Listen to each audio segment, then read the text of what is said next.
They say rain keeps you safe, that it hides you. But I learned the hard way that's a lie. And before I tell you what really happened in those woods, I need you to do two things. First, comment right now where you're listening from and what time it is. Yes, now, before you fall asleep and forget. It helps us understand who's out there, keeping us company in the dark. And second, don't look out the window if the rain starts to sync with your lights, because what took Daniel might already know you're listening. Have you ever been camping in the woods at night while it's raining? There's something uniquely comforting about being inside a tent, listening to the pitter-patter of raindrops hitting the canvas above your head. The sound creates a barrier between you and the outside world, doesn't it? But what if I told you that sometimes that barrier is enough? I used to love camping. Used to. Past tense. These days, I can hardly stand to hear rain hitting a rooftop without my heart racing, let alone consider sleeping in a tent in the wilderness. My therapist suggested I talk about what happened, that share my experience might help process the trauma. So here I am, telling you my story. It was last autumn when my mate Daniel suggested a proper lads weekend away. Just the two of us, hiking and camping in Low National Forest. We'd both been working ridiculous hours at the investment firm in London, and honestly, I was desperate for a break from the endless meetings and fluorescent lighting. An escape to nature sounded bloody perfect. We drove up on a Friday afternoon. The weather forecast promising mild temperatures with a slight chance of showers, typical for that time of year. The forest was already transforming, leaves turning brilliant shades of orange and red. After parking at the designated area, we shouldered our rucksacks and set off on the hiking trail, planning to reach our campsite before dusk. The forest was breathtaking. Massive ancient oaks towered overhead, their branches creating a cathedral-like canopy above us. The path was carpeted with fallen leaves that crunched satisfyingly beneath our boots. Daniel kept stopping to take photographs, insisting the lighting was absolutely fantastic for his Instagram. I remember teasing him about it, calling him an influencer wannabe. If only I'd known those would be among our last normal moments together. We hiked for about 3 hours, going deeper into the forest than I'd initially planned. Daniel was keen to find a perfect spot, somewhere truly immersive, as he put it. By late afternoon, we discovered a small clearing near a stream that seemed ideal. The ground was relatively flat, there was water nearby, and surrounding trees offered some protection from the elements. As we set up camp, I noticed the forest had grown quieter. The birds that had been singing throughout our hike had fallen silent. At the time, I attributed it to the approaching evening, but now I wonder if they sensed something we couldn't. Feel that? Daniel asked as we finished securing the tent. Feel what? The air pressure. It's dropped. I think we're in for more than just a light shower. He was right. Within an hour, the sky darkened considerably, and the first raindrops began to fall. We quickly finished organizing our campsite, collected some firewood before it got soaked, and retreated to our tent as the drizzle transformed into a proper downpour. Inside our tent, we lit our camping lantern and broke out the whiskey. The rain intensified, drumming against the tent in a soothing rhythm. We chatted about work, relationships, the usual bloke talk, all while the storm raged outside. There was something primal and satisfying about being sheltered while nature unleashed itself around us. Did you hear that? Daniel suddenly asked, interrupting my story about a disastrous Tinder date. I paused, listening. Just the rain, mate. No, it was something else. Like footsteps. I laughed. Probably just an animal. A deer or something. Daniel didn't seem convinced. but he nodded and took another swig of whiskey. Right. Sure. Just jumpy, I suppose. The night grew darker, the rain heavier. Our conversation drifted to ghost stories. A rather cliche thing to do while camping, I admit, but the atmosphere was perfect for it. Daniel shared a tale about his grandfather's encounter with something unexplainable in the Scottish Highlands. While I recounted urban legends I'd heard growing up, that's when we heard it. A distinctive crack of a branch breaking, too heavy to be caused by rain or small wildlife. We both froze mid-conversation. That wasn't a deer, Daniel whispered. Could be a larger animal, I suggested, trying to sound rational despite the chill running down my spine. A boar, maybe? Another crack, closer this time, followed by what sounded unnervingly like shuffling. Are there bears in this forest? Daniel asked, his voice tense. Don't be daft. There haven't been wild bears in England for centuries. The sound came again, definitely footsteps now, circling our tent slowly. My heart began to race. Hello? I called out, immediately regretting it. Rangers? Is someone there? No response except for the continuous drumming of rain.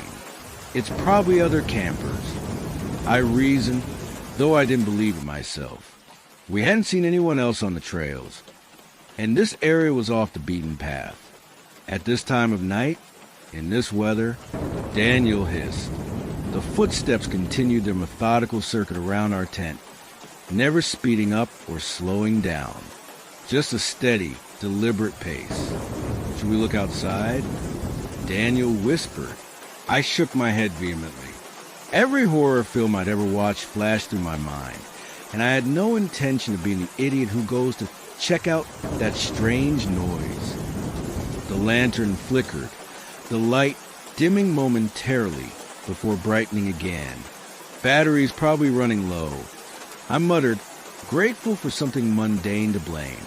But then it happened again, and again, until the pattern became undeniable. The light was pulsing in rhythm with the footsteps outside. My mouth went dry. Daniel's face had drained the color, his eyes wide with fear that mirrored my own. The footsteps stopped directly in front of our tent entrance. The lantern stabilized, casting a steady glow throughout our shelter. For a long, agonizing moment, there was no sound except the rain and our shallow breathing. Then, a shadow fell across the tent fabric, a silhouette illuminated by our lantern from within. It was unmistakably humanoid, but wrong somehow. Too tall, too thin, with limbs that seemed disproportionately long. Jesus Christ, Daniel breathed. The shadow remained motionless, as if studying us through the thin barrier of the tent. My body was frozen, every muscle locked in terror, as sweat beaded on my forehead despite the cool night air. I've never felt fear like that before, pure, primal, and paralyzing. Then a voice came from outside. It was barely audible above the rain, with a quality that made my skin crawl, like several voices layered atop one another, speaking in unison but slightly out of sync. May I come in? It asked. The words cleared despite the storm. Daniel and I exchanged horrified glances. Neither of us responded. I know you're in there, the voice continued, still eerily calm. I can hear you breathing. I can smell your fear. My hand instinctively reached for the hunting knife in my rucksack. It wasn't much, but it was something. What do you want? I finally managed to ask, my voice embarrassingly high-pitched. A pause. The rain seemed to grow louder in the silence. Company, came the reply. It's cold out here. And wet. Don't you believe in hospitality? We're full up, Daniel stammered. No room. Sorry. A sound emanated from outside that might have been a laugh, but it was all wrong. like glass breaking in slow motion. "That's not very nice," the voice said. "Not very nice at all." The shadows shifted, moving around the tent once more. We tracked its progress, turning our heads as it circled us. When it reached the back of the tent, it stopped again. Something pressed against the fabric, long, thin appendages that created distinct impressions in the tent material. Fingers, but too many of them, stretching the nylon as if testing its strength. Daniel made a strangled noise in his throat. I gripped my knife tighter, though I knew it would be useless if the thing decided to force its way in. "Last chance," the voice said, now from behind us. "Invite me in. It's only polite." "Go away," I said, attempting to sound authoritative despite my trembling voice. "There are rangers patrolling the area. They'll be checking on us soon." Another one of those glass-breaking laughs. "No, they won't. The rangers don't come to this part of the forest. Not at night. Not anymore." The fingers pressed harder, the tent material straining. They know better, you see. With a sudden, violent motion, the fingers raked down the tent fabric, leaving long tears in their wake. Rain immediately began to spatter through the openings, along with gusts of cold night air. Daniel screamed. I lunged for our torch, pointing at the tears, desperate to see what we were dealing with. The beam caught nothing but rain and darkness. "Right," I said, trying to control my breathing. "We're leaving. Now." We scrambled to grab our essential gear, torches, phones, car keys, abandoning everything else. As we prepared to make our escape, the footsteps resumed their circuit, faster now. Excited. "You're not leaving, are you?" the voice asked, sounding disappointed. "The fun's just beginning." "Fuck this," Daniel hissed, unzipping the tent entrance. "Wait!" I started, but he was already halfway out. The moment he emerged from the tent, the footsteps stopped. I followed quickly behind him, knife in one hand, torch in the other, blinking against the heavy rainfall. Our torchlight cut through the darkness, illuminating the clearing and the surrounding trees. There was nothing there, no figure, no person, no creature. "Let's go," I urged, pulling at Daniel's arm. Back to the car. We began moving, trying to retrace our steps through the pitch-black forest, our torch beams bouncing wildly as we half jogged, half stumbled along the path. The rain had turned the ground into mud, making our progress slippery and treacherous. We'd made it perhaps 50 meters when Daniel suddenly stopped. "Did you see that?" he gasped, pointing his torch at a dense thicket of trees to our right. I followed his beam but saw nothing. "See what?" There was something, someone standing there, just for a second. "Come on, we need to keep moving," I insisted, tugging at his sleeve. We pressed on, the forest around us alive with sounds, the creak of branches in the wind, the constant drumming of rain, and occasionally what sounded like footsteps keeping pace with us just beyond the reach of our torch beams. The trail seemed different at night, unfamiliar despite having walked it just hours earlier. Several times we had to stop and consult the map on my phone, its battery draining alarmingly fast in the cold. After what felt like an eternity of anxious hiking, Daniel grabbed my arm. "We're going in circles," he said, his voice tight with panic.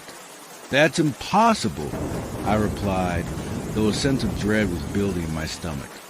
"We've been following the trail." "Look," he said, pointing his torch at a distinctive fallen log. "We passed that 20 minutes ago. And that's our footprints from earlier." He was right. Somehow, despite following what we thought was the correct path, we'd ended up back near our campsite. Our torn tent was visible through the trees, Rain collecting in the interior. This doesn't make sense. I muttered, checking my phone again. No signal. And the GPS was showing our location as somewhere entirely different from where we should be. A twig snapped loudly behind us. We whirled around, torches slashing through the darkness. For an instant, just the briefest moment, I thought I saw something dart between two trees, a tall, emaciated figure moving with unnatural speed. "Did you?" Daniel began. "Yes," I cut him off. "Run." We abandoned the path entirely, crashing through the underbrush, branches whipping at our faces as we fled. I had no idea which direction we were heading. All that mattered was getting away from whatever was stalking us. The forest seemed closing around us, trees looming larger, closer together, their branches reaching down like grasping hands. The rain intensified, becoming a torrential downpour that reduced visibility to mere meters. Daniel was just ahead of me when he suddenly vanished from view with a startled cry. I skidded to a halt, my torch beam revealing that he'd tumbled down a steep embankment. "Dan!" I shouted, carefully making my way down toward him. "Are you all right?" He was struggling to his feet, grimacing in pain. "Twisted my bloody ankle," he groaned. I helped him up, allowing him to lean on me. "Can you walk?" "Not quickly," he admitted. The sound of something large moving through the forest above us sent a fresh wave of adrenaline through my system. "We need to hide," I whispered, scanning our surroundings. My torch beam revealed a small natural cave formation in the embankment. Little more than an indentation, really, but deep enough to provide some shelter. I guided Daniel toward it, both of us squeezing into the cramped space. We extinguished our torches, plunging ourselves into complete darkness. Rain continued to pour outside our hiding spot, running in rivulets down the embankment. "What the hell is happening?" Daniel whispered, his breathing ragged. "I don't know," I admitted, "but we need to wait until daylight. We'll never find our way out in this." We sat in tense silence, straining to hear any sound above the rainfall that might indicate our pursuer had found us. Minutes stretched into hours. My clothes were soaked through, and I was shivering uncontrollably. Daniel wasn't faring any better, occasionally wincing as he shifted his injured ankle. I must have dozed off despite the terror and discomfort, because I jerked awake suddenly, unsure what had disturbed me. The rain had lessened to a gentle patter, and the first faint light of dawn was visible through the mouth of our shelter. "Dan," I whispered, shaking him gently. "It's morning. We need to go." He didn't respond. "Daniel," I said louder, giving him a proper shake. When he still didn't react, I fumbled for my torch, clicking it on with trembling fingers. The beam illuminated the cave, revealing that I was alone. My breath caught in my throat.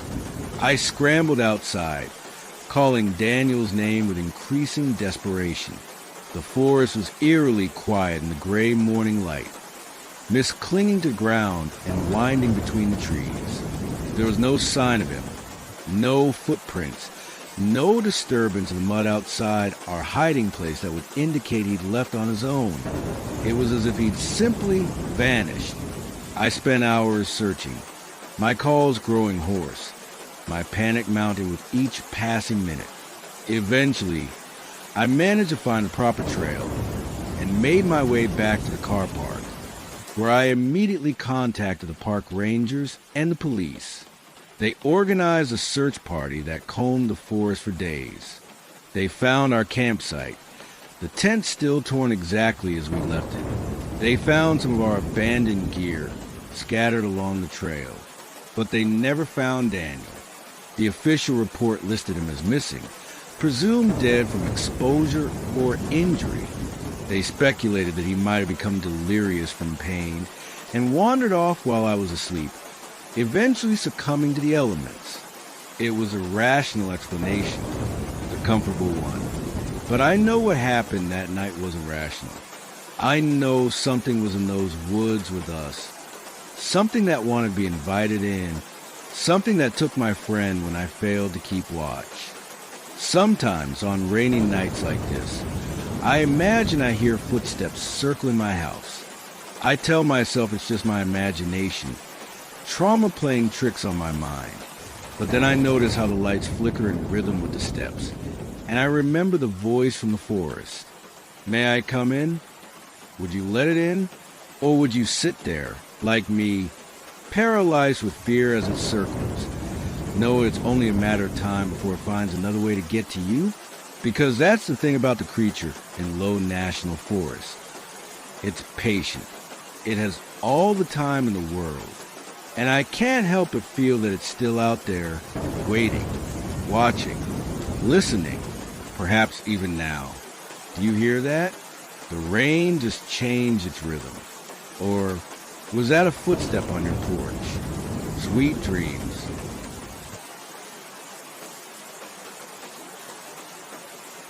I never liked the sound of rain at night. While most people find it soothing, I've always thought there's something unsettling about it. The way it masks other sounds. The way it isolates you from the world. After what happened at Echo Lake in Low National Forest, I know my instincts were right all along. Are you comfortable where you're sitting right now? Is it raining outside your window? If it is, I'd suggest drawing your curtains. You might not want to see what could be looking in. I used to work as an environmental researcher, specializing in water quality testing. 3 years ago, my department was tasked with investigating reports of unusual contamination in several remote lakes throughout Low National Forest. Nothing particularly alarming, just unexpected algae blooms and a decline in certain fish populations. The kind of subtle environmental changes that most people wouldn't notice, but could indicate a larger problem developing. Most of the sites were easily accessible by vehicle, but Echo Lake was different. It sat nestled in a valley, surrounded by dense forest, with no road access. According to my maps, it would require a 7-mile hike from the nearest ranger station, given the amount of equipment I needed for a proper sampling. I decided to make it an overnight trip. My supervisor was initially hesitant about me going alone, but we were understaffed and I had plenty of solo wilderness experience. I'd done similar excursions dozens of times without incident. Besides, the forecast predicted light rain, nothing a seasoned camper couldn't handle. I set out early on a Tuesday morning in late September. The forest was quiet that day, the usual tourist traffic having died down with the approach of autumn. The ranger on duty gave me a brief rundown of the trail conditions and reminded me that cell reception would be non-existent once I ventured more than a mile from the station. Not many folks go out to Echo Lake, he mentioned as I signed the trail register. Any particular reason? I asked, looking up from the form. He shrugged. Just remote, I suppose. Pretty enough, but we got more accessible lakes with better fishing. Plus, there's the stories. I raised an eyebrow. Stories? Oh, just old hiker tales, he said dismissively. Every forest has them. People say they hear things out there. Voices when there shouldn't be any. Probably just the wind playing tricks. The valley creates some unusual acoustics, hence the name. I nodded, not thinking much of it. Every natural landmark has some sort of local legend attached to it, especially in ancient forests like this one. The hike was pleasant initially. The trail was well maintained for the first few miles, winding through magnificent old-growth trees that had stood for centuries. Shafts of sunlight filtered through the canopy, illuminating patches of ferns and mushrooms on the forest floor. I kept a steady pace, stopping occasionally to photograph interesting fungi or plant specimens. Around the 4-mile mark, the trail began to deteriorate. It narrowed considerably, with encroaching vegetation suggesting it hadn't seen much traffic recently. The forest grew denser, the trees closer together, blocking more of the sky until I was walking in a perpetual green twilight. By early afternoon, the weather began to change. The temperature dropped noticeably, and the scattered clouds merged into a solid gray mass above the canopy. The first drops of rain pattered gently on the leaves overhead. I stopped to pull out my rain jacket and cover my pack before continuing. As I hiked deeper into the forest, an odd sensation began to creep over me. A feeling of being watched that I initially dismissed as the natural unease of being alone in the wilderness. But it persisted, growing stronger with each mile. Several times I stopped and turned, scanning the trees behind me, but never saw anything beyond the swaying branches and deepening shadows. It was nearly 4 o'clock when I finally caught a glimpse of Echo Lake through the trees. The rain had intensified to a steady downpour by then, reducing visibility and turning the trail into a slippery mess of mud and wet leaves. I was thoroughly soaked despite my waterproof gear, and the prospect of setting up camp in these conditions was far from appealing. The lake itself was smaller than I'd expected, perhaps half a mile across, surrounded by steep, forested slopes that created a natural amphitheater. In better weather, it might have been picturesque, but that day it looked forbidding. The water black and still under the rain-darkened sky, the surrounding trees looming like silent sentinels. I found a relatively level clearing about 30 yards from the shore and quickly set about erecting my tent. Struggled with the poles as the wind picked up. Once I had shelter established, I crawled inside, peeled off my wet outer layers, and changed into dry clothes, grateful for waterproof bags that had protected my spare clothing. Outside, the rain intensified, drumming against the tent fly. I checked my watch, just past 5. Too early for sleep, but too wet and dark to do much else.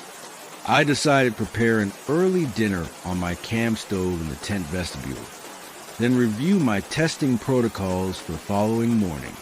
As the water from my dehydrated meal heated, I became aware of something odd about the rainfall. There was a pattern to it, a rhythm that seemed almost deliberate. I listened more carefully, and the sensation grew stronger. The rain wasn't just random drops, but almost like footsteps, or perhaps words spoken just below the threshold of comprehension. I shook my head, attributing the impression to fatigue and isolation. The human brain is wired to find patterns, even where none exist. My meal was bland but warm, and the familiar routine of eating and tidying up provided some comfort. By the time I finished, darkness had fallen completely.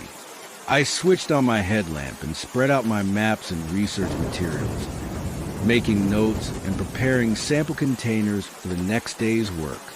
That's when I heard it, a voice, distant but distinct, calling out over the steady patter of rain. Hello. It sounded like a woman, her voice carrying a note of confusion or distress. I froze, listening intently. Had I imagined it? Is anyone there? Please help. The voice came again, definitely real, definitely human. My mind raced through possibilities. Another hiker lost in the storm? Someone injured? The ranger hadn't mentioned anyone else signing into this area, but perhaps they had come from another entrance to the forest. I unzipped my tent and peered out into the darkness. My headlamp illuminated only curtains of rain and the nearest trees. Hello, I called back. Where are you? Silence, save for the rainfall. Then by the lake, please, I need help. I hesitated only briefly before pulling on my rain jacket and boots. I couldn't in good conscience ignore someone in distress, even if it meant venturing out in the storm. I grabbed my larger torch and stepped outside, immediately drenched by the downpour. "Keep calling out," I shouted, making my way carefully toward the shore. "I'll follow your voice." "Over here." The response seemed to come from across the water. I played my torch beam over the lake's surface. The rain created countless overlapping ripples, but there was no sign of anyone. "I don't see you." I called, "Are you in the water?" Just a little farther, the voice urged, now seeming to come from my right, along the shoreline. I adjusted course, picking my way over slippery rocks and fallen branches. The beam of my torch cut through the darkness, revealing nothing but more trees and underbrush. "Please, just a little closer," the voice called again, now from yet another direction. A chill that had nothing to do with the rain crept up my spine. Something wasn't right. The voice kept moving, and now that I was paying closer attention, there was an unnatural quality to it. A hollow resonance that didn't sound quite human. I stopped walking. "Who are you?" I demanded, suddenly very aware of how alone I was. The forest fell silent except for the rain.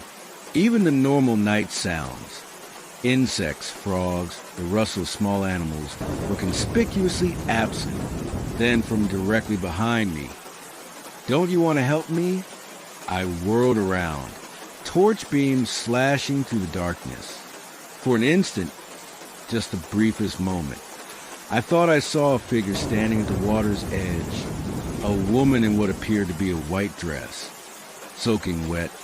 Her dark hair plastered her pale face. But when I steadied the light, there was nothing there. My heart hammered against my ribs. I began backing away slowly, keeping my torch trained on the spot where I thought I'd seen the figure. "What do you want?" I called, trying to keep my voice steady. "The same thing you do," came the reply, the voice now seeming to emanate from multiple directions at once, as if the lake itself were speaking. To not be alone, I turned and ran, no longer caring about the treacherous footing. My torch beam bounced wildly as I scrambled back toward my campsite. The voices now plural, overlapping, following me through the rain. "Stay with us. It's so lonely here. We just want company. Don't leave." I burst into the clearing where my tent stood, breathing hard, rain streaming down my face. The voices had stopped, or perhaps they were simply drowned out by the blood pounding in my ears. I lunged for my tent, desperate for the flimsy shelter provided. As I reached for the zipper, I noticed something that stopped me cold. Muddy footprints leading into my tent. Footprints that weren't mine. With trembling hands, I slowly pulled the tent flap aside and shone my torch inside. Empty, but my belongings had been disturbed, items moved or examined. On my sleeping bag lay a small wet object. I reached in cautiously and picked it up. A river stone, smooth and black, with a perfect white circle etched into its surface. I dropped it as if it had burned me, backing away from the tent. "Who's out there?" I shouted into the darkness, voice cracking. "This isn't funny." Only the rain answered, but in its patter I could now clearly distinguish whispers. Countless overlapping voices, speaking words just beyond comprehension. I had to leave. Immediately. I couldn't stay here, not even until morning. I'd hike back in the dark, if necessary. Abandoning most of my gear, I grabbed only my pack with essential supplies. Water, some food, first aid kit, and navigation tools. As I shouldered the pack and turned to leave, my torch beam swept across the lake one more time. What I saw froze the breath in my lungs. Figures stood in the water, dozens of them, evenly spaced across the surface of the lake. facing shore. They were too distant to make out clearly through the rain, but they appeared to be people, men and women of various heights and builds, all perfectly still, all watching me. And they were standing on the water itself, not in it. I ran. I ran as I've never run before, following the trail by instinct more than sight, slipping and falling repeatedly on the muddy path, but always scrambling back to my feet, driven by pure terror. The rain intensified, becoming a torrential downpour that reduced visibility to nearly nothing. Lightning flashed occasionally, briefly illuminating the forest in stark relief. During one such flash, I saw them among the trees, pale figures keeping pace with me just beyond the reach of my torch, moving with unnatural fluidity, neither walking nor running but gliding between the trunks.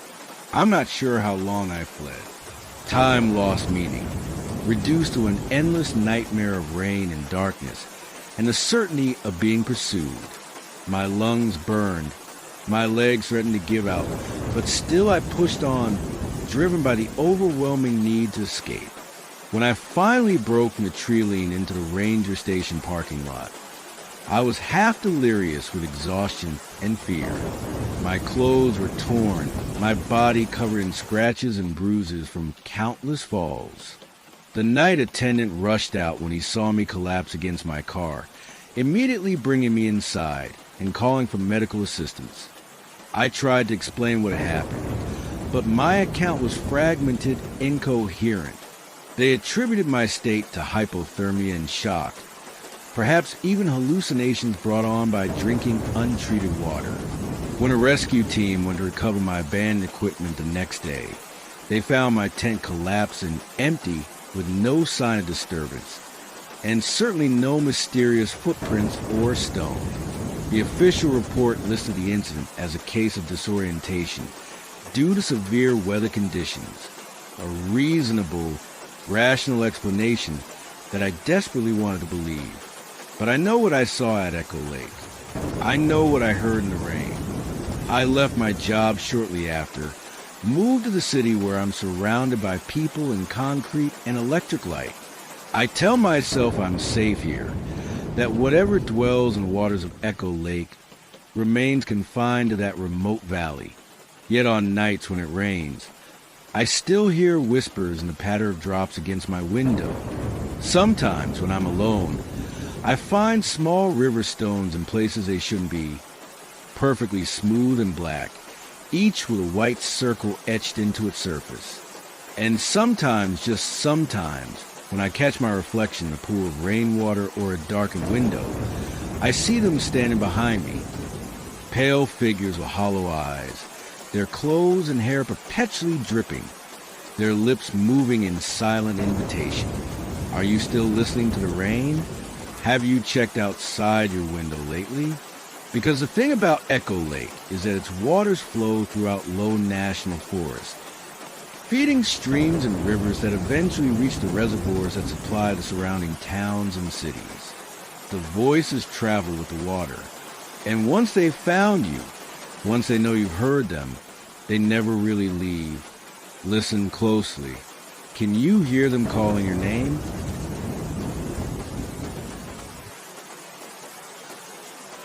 The rain against your window right now. It's comforting, isn't it? That steady rhythm creating a cocoon of sound that makes you feel safe and sheltered. I used to feel that way too. Now, each raindrop feels like a countdown, a reminder that some clocks can never be reset. Have you ever felt truly alone? Not just solitary, but cosmically isolated, as if you've somehow slipped through the cracks of reality into a place where the normal rules no longer apply, where your screams might never reach another living soul. No? Then count yourself fortunate.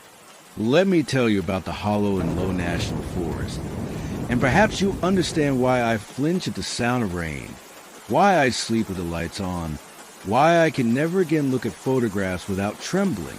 I'm a wildlife photographer by trade, or I was before the incident. My specialty was capturing animals in their natural habitats, particularly nocturnal creatures that most people never see. I'd spent years developing techniques for non-intrusive night photography, using specialized equipment and infinite patience to document the secret lives that unfold after dark. 3 years ago, I was working on a project about owl populations in ancient woodlands when I heard whispers among local naturalists about an unusual valley deep within Low National Forest. They call it the Hollow, a depression in the landscape so perfectly circular it appeared man-made, though no record existed of any excavation. What caught my interest was the rumor that it hosted an unusually high concentration of wildlife, particularly at night. Perfect hunting ground for owls. My contact at the Forestry Commission told me, but strange place. Most rangers avoid it when they can. When I press him on why, he shrugged uncomfortably. Just feels off. Animals behave oddly there. And there's something about the acoustics. Sounds don't travel right. That should have been my warning. But instead, it only piqued my professional curiosity. Unusual animal behavior? Potentially undocumented species? It sounded like exactly the sort of opportunity that could elevate my portfolio. I planned the expedition meticulously. The hollow was remote, requiring a day's hike from the nearest access road. So I prepared for 3 nights of camping, 1 night to reach the location, 1 full day and night to photograph, and 1 night for the return journey. I checked the weather forecast obsessively in the days leading up to my departure, pleased to see a prediction of light rain. Perfect conditions, actually. The moisture would keep the forest floor quiet, allowing me to move without startling my subjects, and many nocturnal creatures become more active during gentle rainfall. The hike, it was uneventful, if strenuous. The trail gradually disappeared as I ventured into less frequented areas of the forest, forcing me to navigate by map and compass through increasingly dense woodland. By late afternoon, heavy clouds had rolled in earlier than forecast, and the first raindrops began to tap against the canopy overhead. I reached the rim of the hollow just as dusk was settling. Standing at the edge, looking down into the perfectly circular depression, I felt my first flicker of unease. My contact had exaggerated its geometric precision.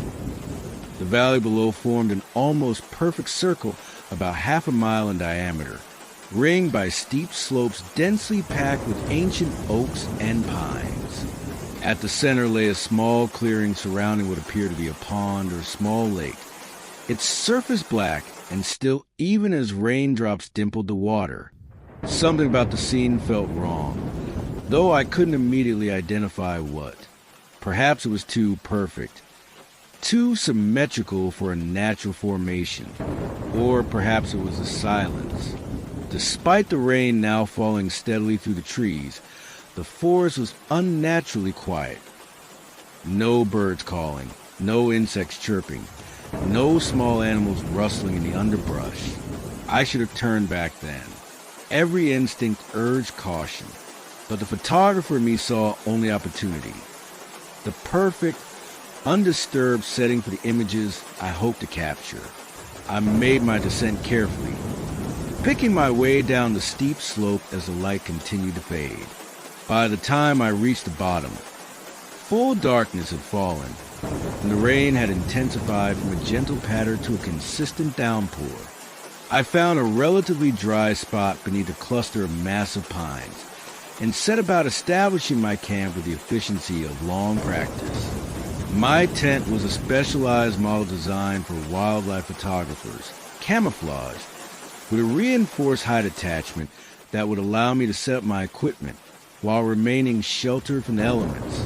Once it was secure, I crawled inside, changed into dry clothes, and prepared a simple meal on my camping stove while reviewing my plans for the night's photography session. The rain continued unabated, drumming against the tent fly with hypnotic regularity. I decided to wait another hour before venturing out, hoping it might ease somewhat. I rechecked my equipment. The infrared camera triggers, the motion sensors, the low-light lenses, all functioning perfectly. That's when I noticed the first oddity. My compass, reliable for years of field work, was spinning lazily, unable to find north. I tapped it, thinking it might have been damaged during the hike, but the needle continued its aimless rotation. Electronic interference, I murmured to myself. Though there was no logical source for such interferences deep in the forest, miles from any power lines or cell towers. At approximately 11 o'clock, the rain finally slackened to a mild drizzle. I donned my waterproof gear, gathered my equipment, and slipped out into the night. The air felt thick, almost viscous, with a strange metallic scent underlying the usual forest smells of damp earth and vegetation. I planned to set up several camera traps around the perimeter of the central clearing, focusing particularly on the approach to the small lake where animals would likely come to drink, working by the dim red beam of my headlamp, bright enough to see by but less likely to disturb wildlife. I began placing my equipment at strategic intervals. It was while setting up the third camera that I first heard it, a sound like distant conversation, voices rising and falling just below the threshold of comprehension.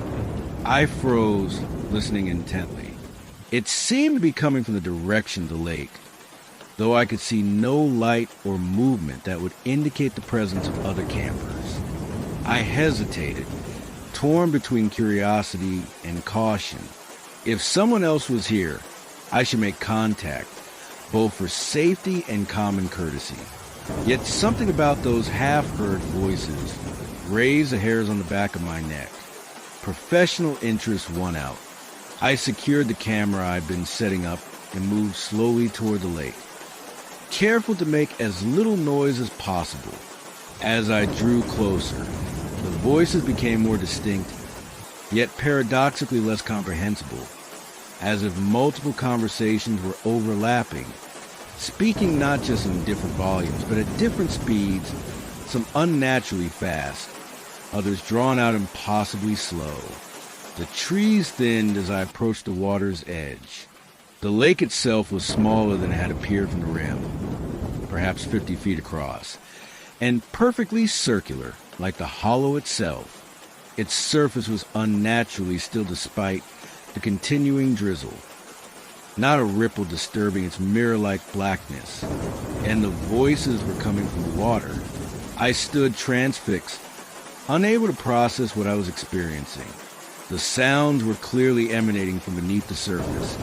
Dozens, perhaps hundreds of distinct voices, speaking in what might have been English but somehow twisted, the cadence and intonation all wrong.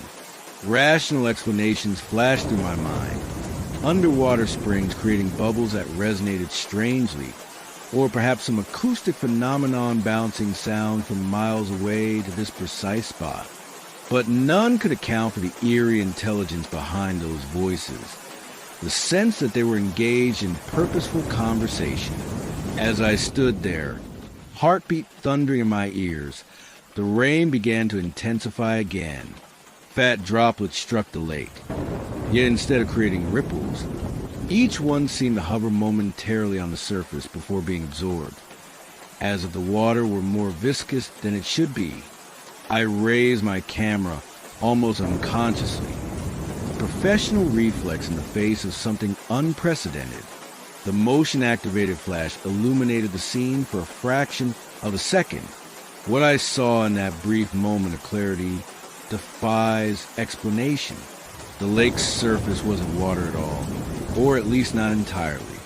In the harsh light of the flash, it appeared almost gelatinous, with darker shapes suspended within it. Shapes that looked disturbingly like human figures in various poses, as if caught in mid-motion and then frozen. I choked back a cry, stumbling backward as my mind struggled to process the impossible image. Before I could recover, before I could even lower my camera, The surface of the knot lake began to move. It didn't ripple outward as water should.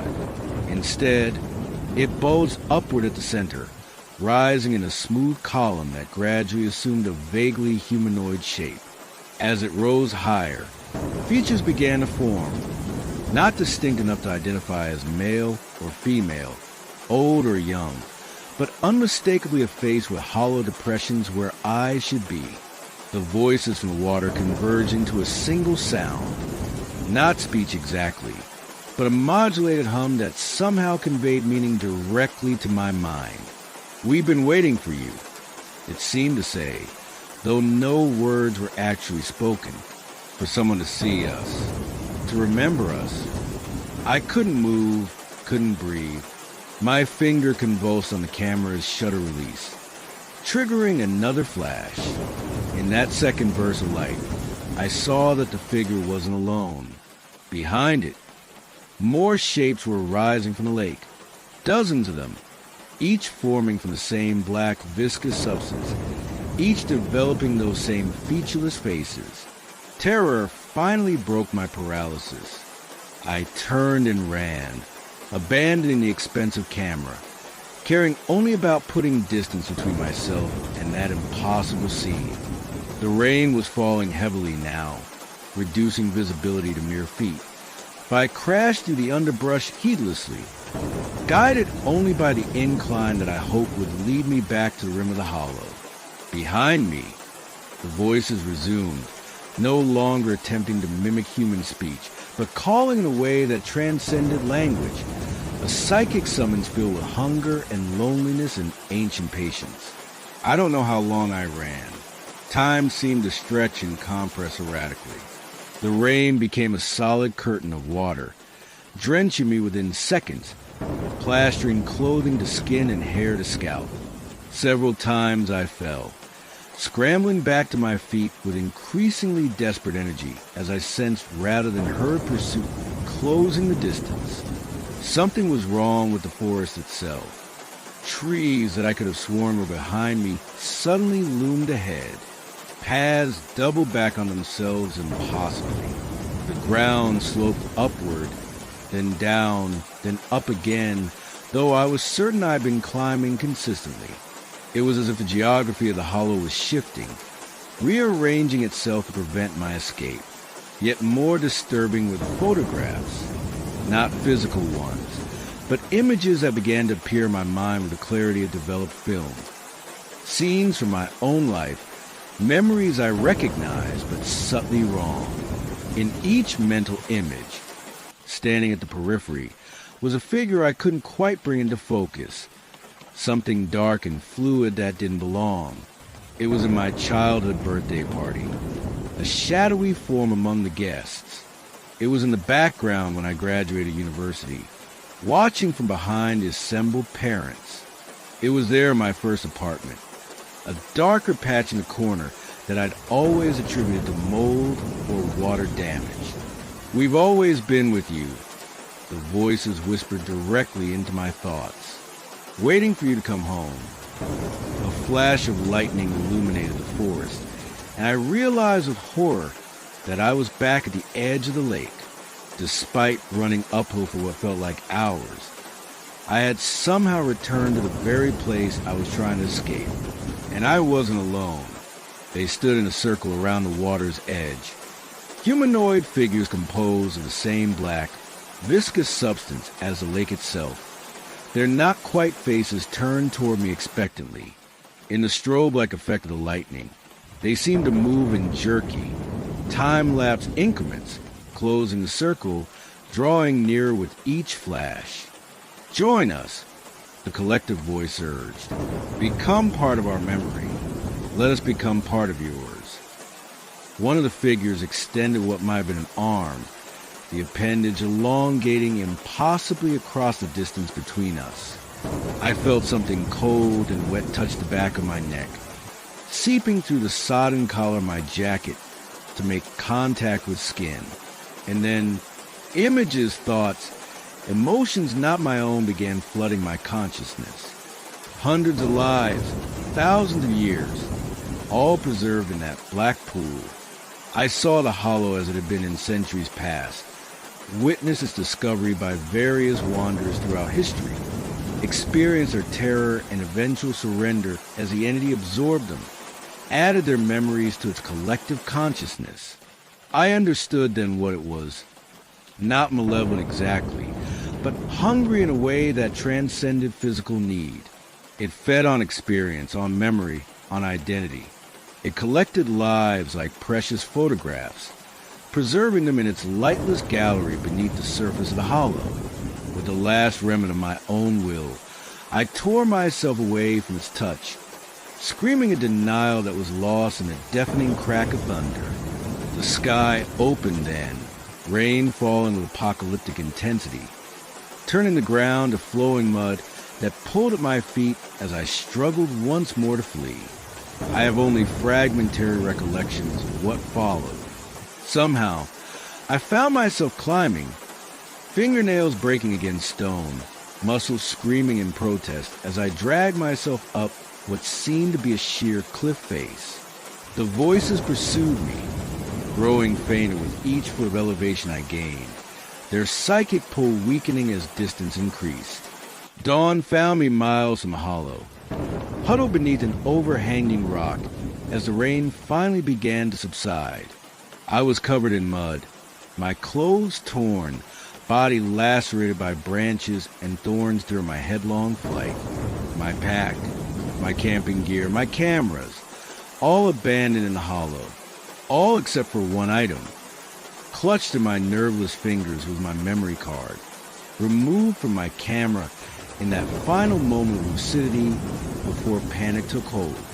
It took me another full day to find my way back to civilization, flagging down a forestry vehicle on a logging road I didn't recognize. The rangers were concerned but not surprised to find a lost hiker in such a state. It happens regularly in remote areas, especially during bad weather. I never told them where I'd been, never mentioned the hollow or the lake or the voices. They would have attributed it to hypothermia, shock, maybe even carbon monoxide poisoning from a faulty camping stove. Rational explanations for an experience that defied rationality. When I finally returned home, I immediately connected the memory card to my computer, both dreading and needing to see what I had captured. Most of the images were as expected.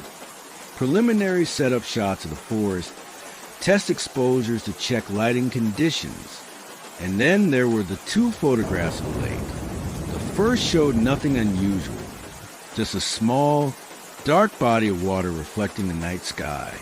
But the second, taken moments later when the entity was already rising from the surface, it was completely blank, not black, not overexposed, simply empty, as if the camera had captured an absence rather than a presence.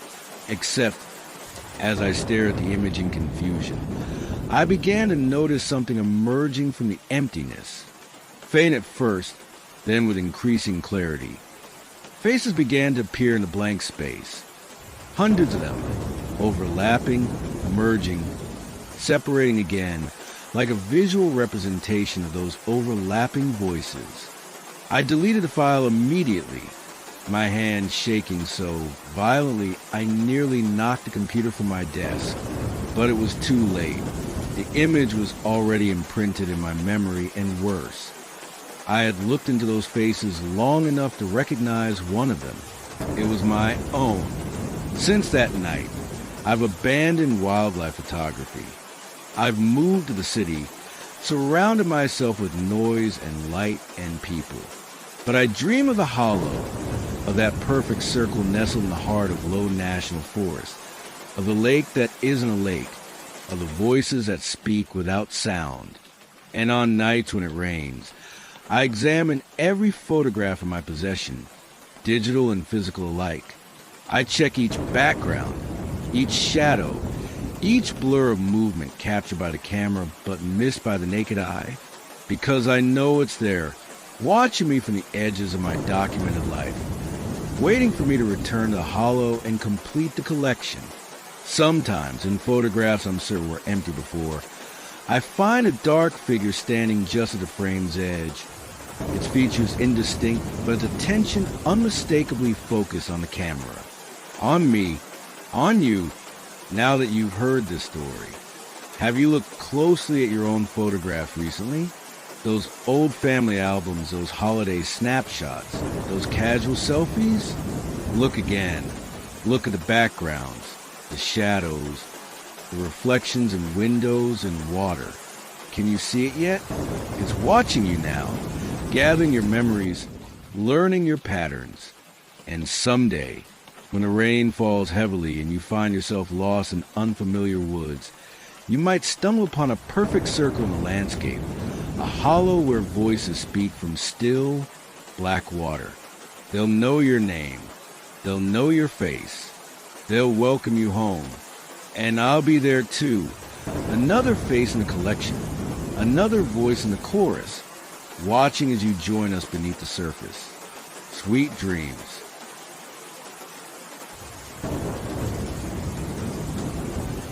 Do you hear the rain tapping against your window? That gentle, rhythmic sound that most people find so soothing? I used to love it too. Now it reminds me of fingernails, dozens of them, softly scratching at glass, trying to get in, trying to get to me.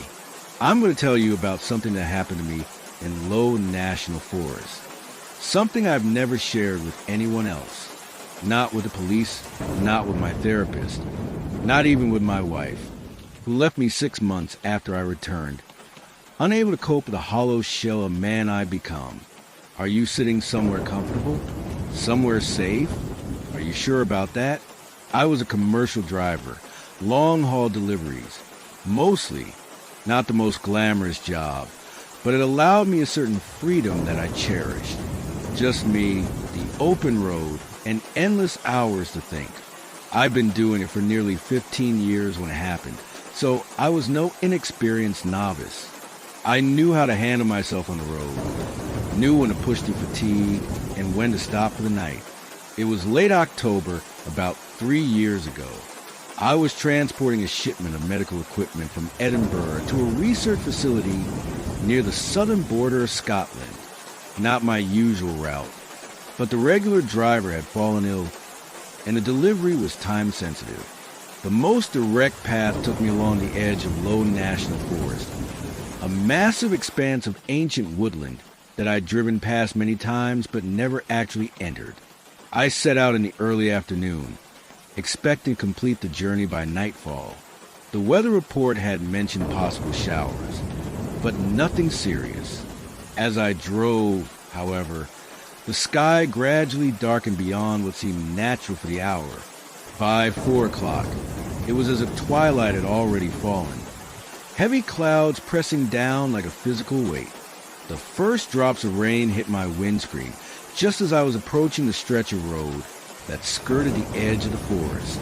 Light at first, but quickly intensifying into a proper downpour that reduced visibility to a matter of yards. I slowed considerably, leaning forward in my seat as if those extra few inches might help me see through the deluge. That's when I noticed a diversion sign. It appeared suddenly in my headlights, a bright orange temporary marker indicating that the main road was closed ahead due to flooding. An arrow pointed to a narrow side road that I'd never noticed before, designated as the official diversion route. I hesitated briefly. This detour wasn't mentioned in any of my route notifications, and I prided myself on thorough planning. But the rain was getting heavier by the minute, and the thought of potential flooding ahead made the decision for me. I signaled and turned onto the side road. It was immediately apparent that this was a much older, less traveled route. The surface was rougher, the lanes narrower, with dense forest pressing in on both sides.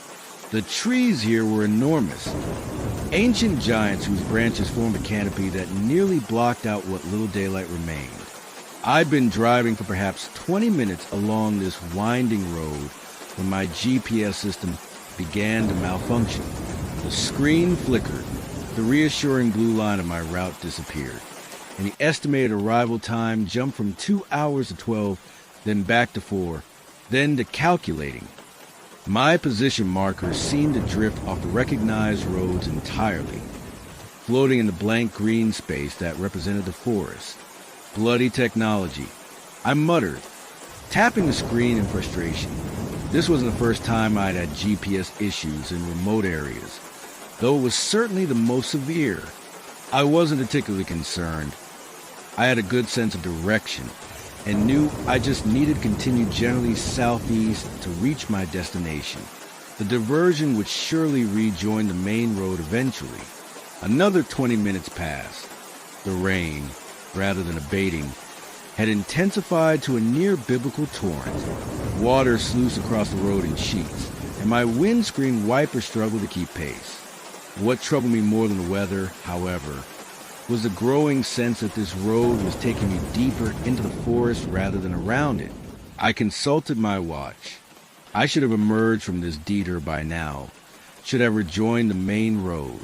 Instead, the trees seemed to grow thicker, the road narrower, the darkness more complete beneath the canopy. My fuel gauge caught my attention. It had dropped more rapidly than it should have.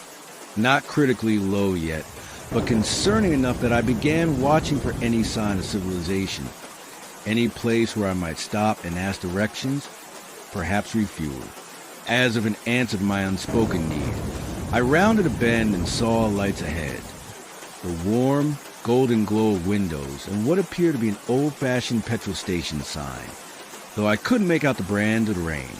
I slowed as I approached, squinting through the downpour. It was indeed a petrol station, but unlike any I'd seen before. It had a distinctly antiquated appearance. No modern pumps with digital displays, but rather old mechanical models with circular faces showing gallons rather than liters. The small shop attached was constructed of weathered stone rather than the prefabricated units of modern service stations. A faded sign above the door read, simply petrol and provisions. Something about the place raised the hairs on the back of my neck, but my pragmatic side overruled my unease. I needed fuel, and I needed directions. I pulled in beside one of the pumps and switched off the engine. The silence that followed was startling. No radio, no engine, not even the sound of passing traffic. Nothing but the drumming of rain on the roof of my cab. I zipped up my waterproof jacket, pulled the hood over my head, and stepped out into the downpour. The cold hit me immediately, far more intense than it had been when I'd started my journey. My breath clouded in front of my face as I quickly moved to the pump. To my surprise, it was operational despite its antique appearance. I began to fill my tank, watching as the mechanical numbers rolled over sluggishly. Movement caught my eye, a figure in the window of the shop, watching me, just a silhouette, really, backlit by the warm glow within. I raised a hand in acknowledgement, and after a moment's hesitation, the figure returned the gesture. When my tank was full, I replaced the nozzle and made a dash for the shop door, eager to escape the rain. A small bell jingled overhead as I entered, the sound incongruously cheerful in the oppressive atmosphere. The interior was as anachronistic as the exterior. Wooden shelves stocked with dusty cans and packets, a glass-fronted refrigerator that hummed loudly, and a counter of dark, polished wood. Behind the counter stood an elderly man, thin to the point of gauntness, with wispy white hair and deep-set eyes that seemed to recede into shadow. "Evening," he said, his voice surprisingly resonant for such a frail-looking individual. "Nasty night to be on the road." "It is that," I agreed, pulling back my hood and wiping rain from my face. "I need to pay for the fuel, and I was hoping you could help me with directions. I'm trying to get to the A7, heading south toward." "You're well off course," he interrupted, shaking his head slowly. "This road doesn't connect to the A7, not directly at least." I frowned. The diversion sign indicated this was the official route. Something flickered across his features. Surprise? Concern? Before his expression settled back into impassivity. "Diversion sign? There's no official diversion through here. This isn't even a numbered road." A chill that had nothing to do with my wet clothes crept up my spine. There was a sign, I insisted. Orange, temporary. Said the main road was flooded. The old man's gaze became more intense, his eyes seeming to search my face for something. After a long moment, he sighed heavily. "You're not the first," he said quietly. "It happens sometimes, especially on nights like this." "What happens? What are you talking about?" Instead of answering directly, he reached beneath the counter and produced an old road atlas, the cover worn and pages yellowed with age. He opened it to a map of the region and pointed to a section of low national forest.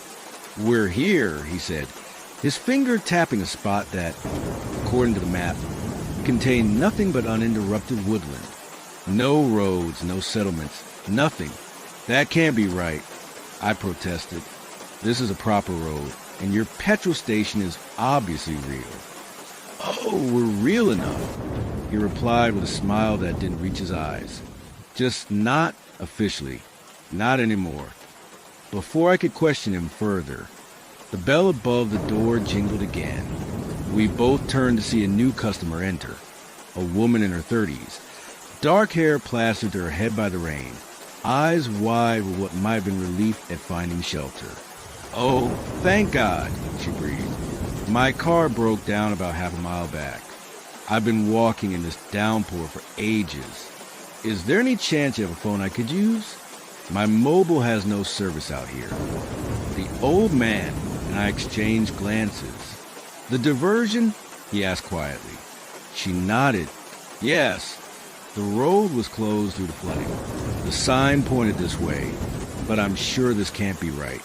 My GPS went haywire, and then my car just died.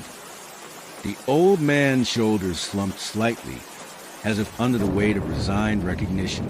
"You'd better both sit down," he said, gesturing toward a small seating area in the corner that I hadn't noticed before, a battered table with 4 wooden chairs. "I'll put the kettle on. This might take some explaining." Bewildered but with few alternatives, I followed a suggestion, the woman doing likewise after a moment's hesitation. We introduced ourselves awkwardly as the old man busied himself with an ancient electric kettle. Her name was Margaret, she told me. She was a nurse, heading home after visiting her sister.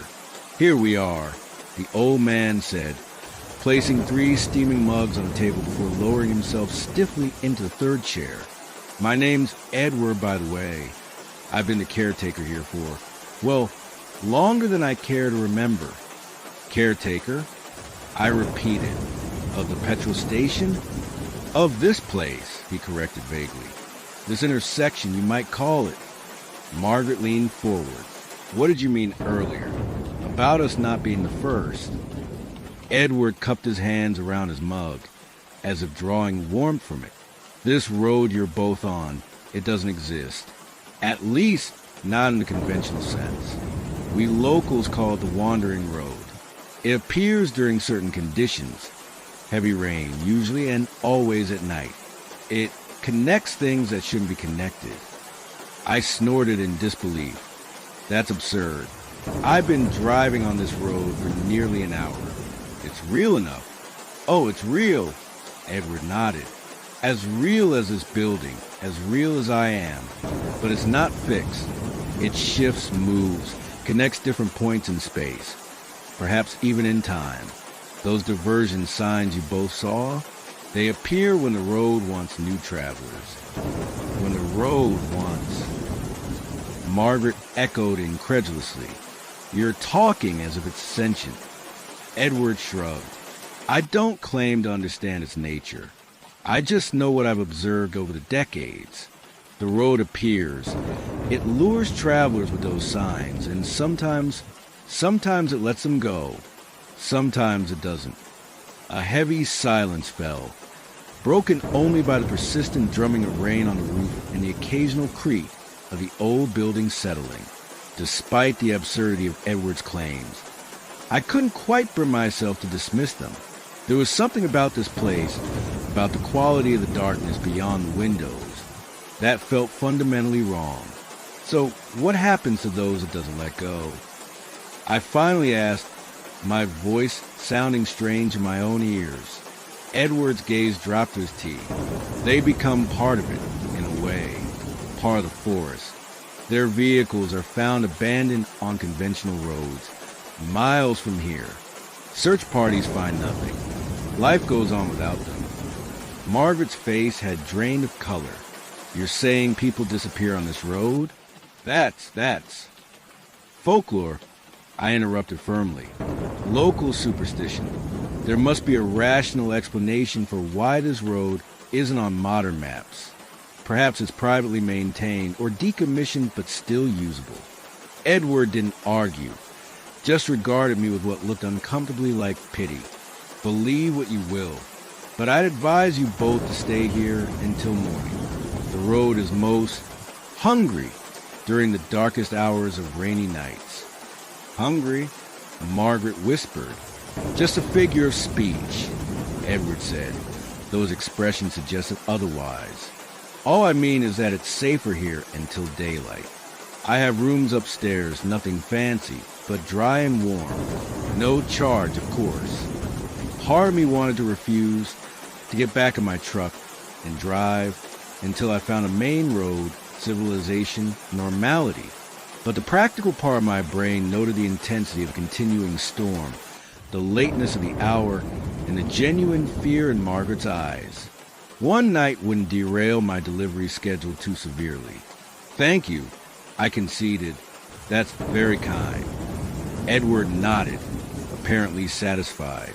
Good. Finish your tea, and I'll show you to your rooms.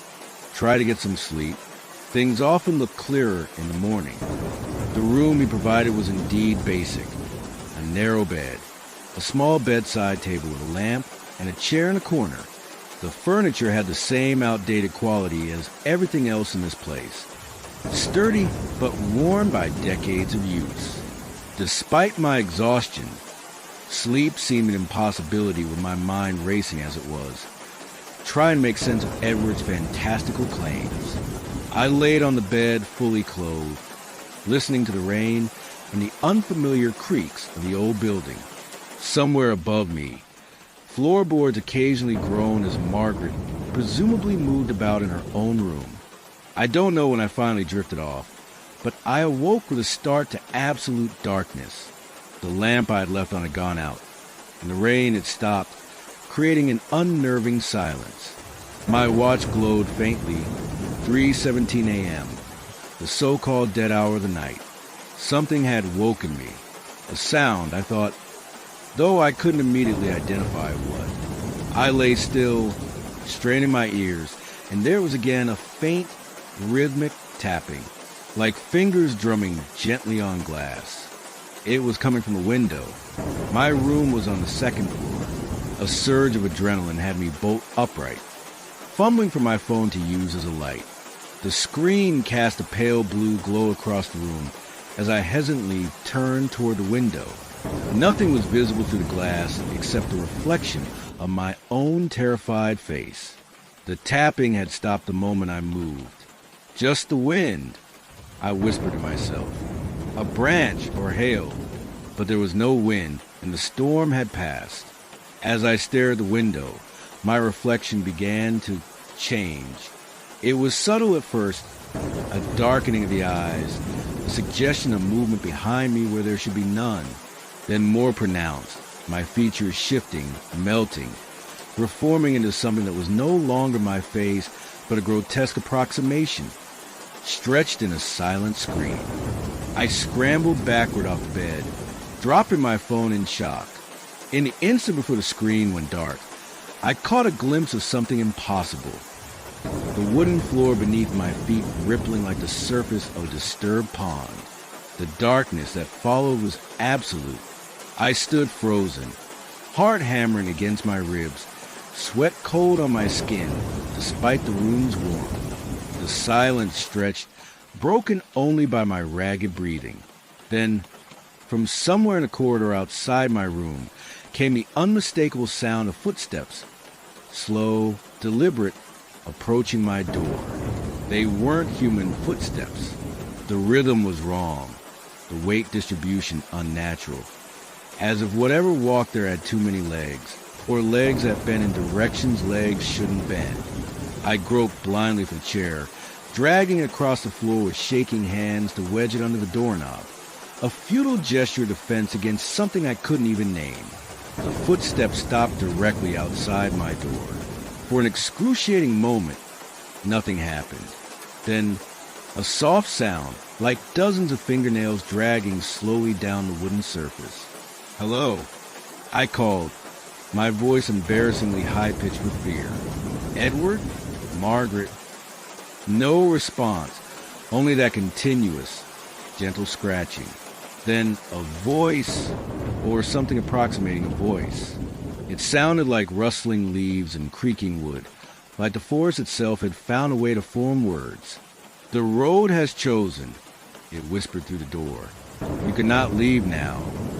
The door handle began to turn, the chair legs scraping against the floor as some pressure was applied from the other side. I backed away until I hit the wall, frantically searching for any weapon, any means of escape. My hand found the window latch. Without thinking, I threw it open, cool night air rushing in. A quick glance revealed a drop of about 20 feet to soft ground below. Survivable if I was careful, certainly preferable to whatever waited outside my door. The chair gave way with a sharp crack. In the moment before I launched myself through the window, I caught a glimpse of the corridor beyond the now open door. Not a hallway at all, but a tunnel of twisted trees, their branches forming a perfect archway, their leaves whispering my name. The fall seemed to take forever. I had time to notice that the ground below wasn't the gravel car park I'd expected, but forest floor, rich dark earth and gnarled roots. I hit hard, the impact driving the breath from my lungs, but miraculously breaking nothing vital. I lay there for a moment, gasping, staring up at the building I just escaped, except it wasn't a building anymore, or perhaps had never been. What loomed above me was an enormous hollowed tree, its bark forming the suggestion of windows and doors, its branches reaching out like beckoning arms. Scrambling to my feet, I ran blindly into forest, guided only by the faint light of a cloud-obscured moon. Behind me, I heard Margaret scream, a sound that started human but twisted midway into something else, something like branches breaking under tremendous pressure. I ran until my legs gave out, until my lungs burned and my vision blurred with exhaustion. When I could go no further, I collapsed against a tree trunk, certain that at any moment the forest would close in and claim me. But as I sat there, fighting to breathe, I noticed the first hint of gray light on the eastern horizon. Dawn was approaching, and with it, perhaps, salvation. Indeed, as the forest gradually brightened with morning light, a strange transformation seemed to occur around me. The trees became just trees, the shadows merely shadows. Birds began to sing, hesitantly at first, then with increasing confidence. And there, not 50 yards away, ran a modern asphalt road with clear markings and a sign indicating the direction to the A7. I stumbled toward it, half convinced it would disappear like a mirage, but it remained solid beneath my feet when I reached it. Within 20 minutes of walking along its shoulder, I flagged down a passing motorist who, alarmed by my disheveled appearance, agreed to drive me to the nearest town. I never reported what happened. Who would believe me? My truck was discovered 3 days later in a ditch 30 miles from where I'd left the main road. Keys in the ignition, no sign of foul play. The delivery company fired me, of course. The valuable medical equipment was gone, and my explanation, what little I was willing to share, made no sense. As for Margaret, a nurse matching her description was reported missing that same night when she failed to return home from visiting her sister. Her car was found abandoned on the A7, precisely where the supposed diversion would have been. I've spent the years since trying to convince myself it was all a hallucination. Carbon monoxide from a faulty heater, perhaps, or some kind of psychotic episode. But I know the truth. The wandering road is real, and it's still out there, appearing on rainy nights to lure in unsuspecting travelers. Sometimes, when it rains, I hear that tapping at my window again, gentle, patient, persistent. Sometimes I see faces in the water droplets on the glass, faces that aren't quite human anymore, faces that bear faint resemblances to people reported missing in the vicinity of Low National Forest. One of them looks like Margaret. So the next time you're driving at night and the rain is falling heavily and you see a diversion sign pointing down an unfamiliar road, keep driving, no matter how bad the weather, no matter how tired you are, no matter how inviting that little petrol station might look in the distance, because the wandering road is always hungry, always waiting. And once it's chosen you, it never truly lets you go. Is it still raining where you are? Can you hear it tapping against your window? Are you sure it's just the rain?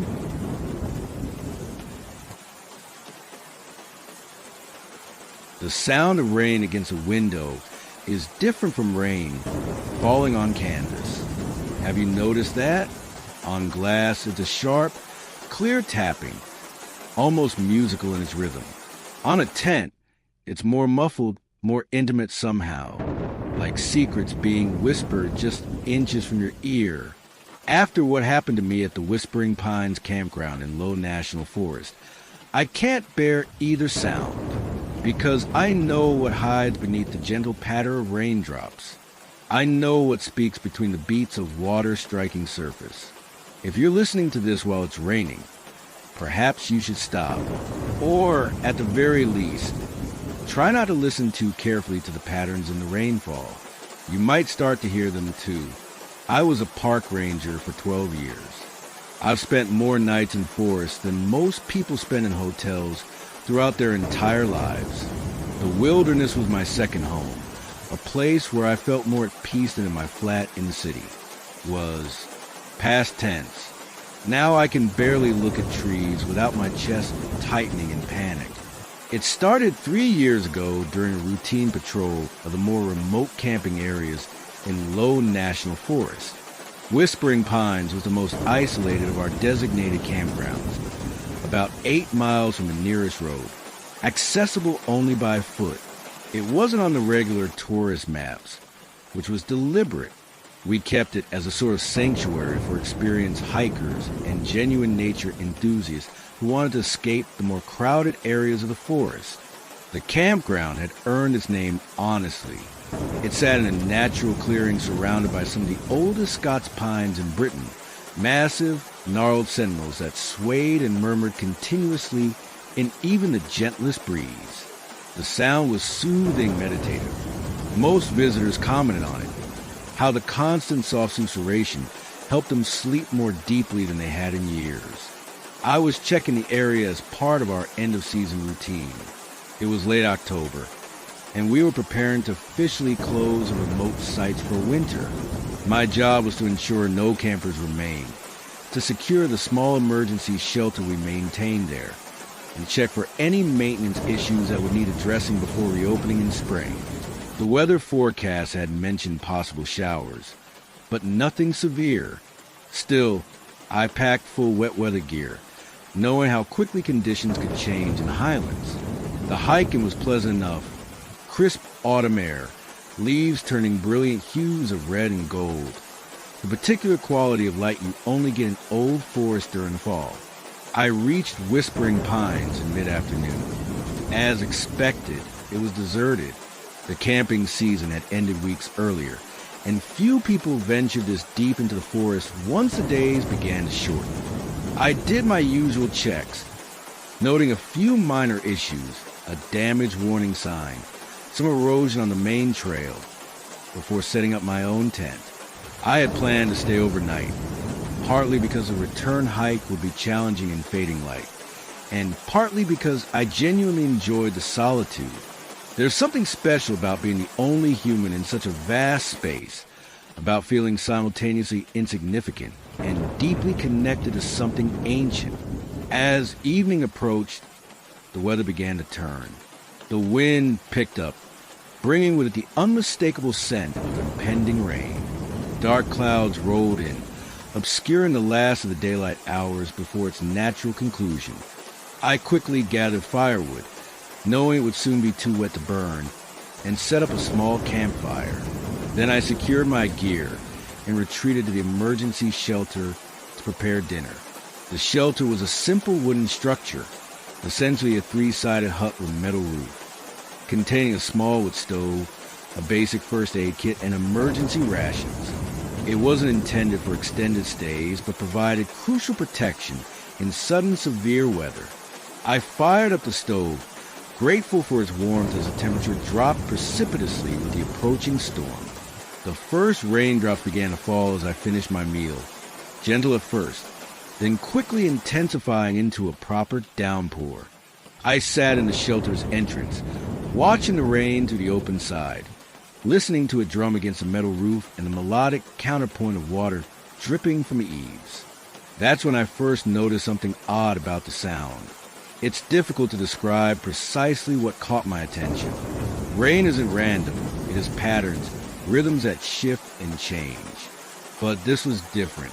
There was an underlying cadence that felt deliberate, almost like Morse code, or perhaps a language I couldn't quite grasp. I found myself leaning forward, listening more intently, trying to decipher what felt tantalizingly close to meaning. The rational part of my brain dismissed it as pareidolia, the human tendency to find patterns in randomness, the same instinct that makes us see faces in the grain or hear words in white noise. But another part, a more primal part, recognized something in that sound that sent a chill up my spine. As darkness fell completely, I reluctantly left the shelter and checked my tent. The rain had intensified to a torrential downpour, and I was soaked within seconds despite my waterproof jacket. Thunder rumbled in the distance, and occasional flashes of lightning illuminated the clearing in stark, blue-white bursts. During one such flash, I saw something that stopped me mid-stride, a figure standing at the edge of the clearing, partially obscured by the pines. Just a silhouette, motionless, watching. When darkness returned, I stood frozen, rain streaming down my face, heart pounding. "Hello," I called, my voice barely audible above the storm. "Is someone there?" No response. I fumbled for my torch, switching it on with shaking fingers. The beam cut through the darkness, sweeping across the tree line where I'd seen the figure. Nothing, just swaying pines and curtains of rain. I convinced myself it had been a trick of the lightning, shadows and branches forming a human-like shape in the momentary illumination. Still, I hurried back to the shelter, suddenly reluctant to spend the night in my tent, exposed and vulnerable. Inside the wooden structure, I built up the fire in the small stove, seeking comfort in its warm glow as much as its heat. The rain continued unabated, hammering against the roof with increasing intensity. And beneath it, that strange cadence continued, more pronounced now, more insistent. I tried to distract myself by reviewing trail maps and making notes for my report. But my attention kept drifting back to the sound of the rain, to the patterns that seemed just on the verge of resolving into comprehensible speech. It was nearly midnight when I realized I was no longer alone. The awareness came gradually, a prickling sensation on the back of my neck, a subtle shift in the air pressure within the shelter. I turned slowly from my position by the stove to find a figure standing in the open side of the shelter, silhouetted against the night. My torch lay on the small table beside me. I grabbed it and directed the beam toward the entrance, expecting, hoping, to see a lost hiker seeking refuge from the storm. What the light revealed was wrong. It had the general shape of a person, yes, but the proportions were subtly off. Limbs too long, torso too thin, head slightly elongated, and its substance seemed to shift between solid and translucent, as if it couldn't quite decide whether to fully materialize. Most disturbing of all was its surface. Not skin or clothing, but what appeared to be bark. Not like a costume, but as if the figure had grown that way, with the texture embedded in its form. Rivulets of rain ran down these bark-like features, pooling at its feet. I scrambled backward until I hit the rear wall of the shelter, my torch beam never leaving the apparition. "Who are you?" I managed to ask, my voice tight with terror. "What do you want?" The figure remained motionless for several heartbeats. Then it opened what I can only describe as a mouth, a vertical split in the lower portion of its face that widened to reveal not teeth or a tongue, but darkness and what looked disturbingly like small, writhing roots. The sound that emerged wasn't speech, as we understand it. It was the sound of wind through pine needles, of bark creaking in frost, of roots pushing through soil. Natural sounds blended into an unnatural approximation of human communication. And yet, somehow, I understood. "We have been waiting for you, Watcher," it said, though no such words were actually formed. The meaning simply appeared in my mind alongside the forest sounds. "Waiting for me?" I echoed, confusion temporarily overriding fear. "Why? What are you?" The head tilted slightly, the movement unnaturally fluid. "We are the pines, the first growth, the listeners and rememberers." As they spoke, I became aware of movement beyond the shelter, through the curtain of rain. I could make out more figures emerging from the tree line, dozens of them, all bearing that same disturbing similarity to both humans and trees. They formed a loose circle around the shelter, standing motionless in the downpour. "What do you want from me?" I asked, fighting to keep my voice steady. "To join," came the reply. "To connect. To remember." It extended one elongated limb toward me, fingers, if they could be called that, unfurling like new growth seeking sunlight. From each fingertip, tiny rootlets emerged, waving gently in the air as if searching. I pressed myself harder against the wall, as if I could somehow push through it. "I don't understand. Humans forget," the entity continued. "They walk through forests seeing only wood, only resource. They do not hear the remembering.